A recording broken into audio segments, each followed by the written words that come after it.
વિસ્તારથી ને સૌથી પહેલા વાત કરવી છે એ ચૂંટણીની જે છેલ્લા ઘણા સમયથી રાહ જોવાઈ રહી હતી।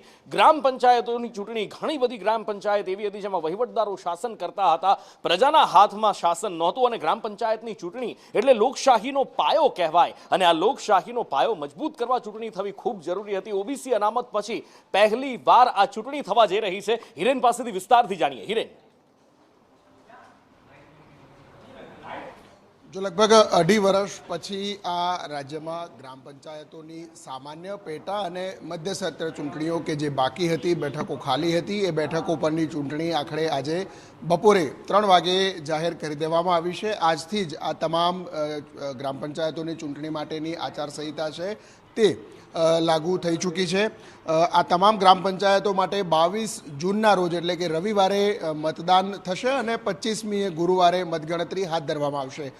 ઓવરઓલ જો આ ચૂંટણી સંદર્ભે જોઈએ તો રાજ્યમાં આ 8,326 ગ્રામ પંચાયતો છે એની ચૂંટણી છે, જેમાંથી 3,638 ગ્રામ પંચાયતોમાં પેટા ચૂંટણીઓ છે, 4,688 ગ્રામ પંચાયતોમાં સામાન્ય અને મધ્ય સત્ર એમ કરીને કુલ ચૂંટણીઓ છે।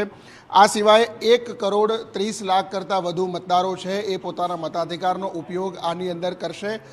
લગભગ 40,000 કરતાં વધુ બેલેટની જે પેટીઓ છે એનો ઉપયોગ આની અંદર કરવામાં આવશે, કારણ કે આ ચૂંટણીઓ ઈવીએમ મશીનથી નહીં પરંતુ બેલેટ પેપરથી થવાની છે અને એટલા જ માટે બેલેટ પેપર સહિતની તૈયારીઓ માટેની સૂચના પણ આપી દેવામાં આવી છે।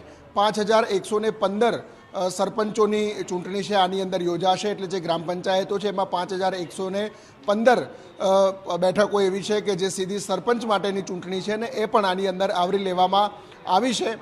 સ્વાભાવિક રીતે આ સિવાય લગભગ 16,500 જેટલા મતદાન મથકો છે એ આ અલગ અલગ ગામડાઓની અંદર તૈયાર કરવામાં આવશે।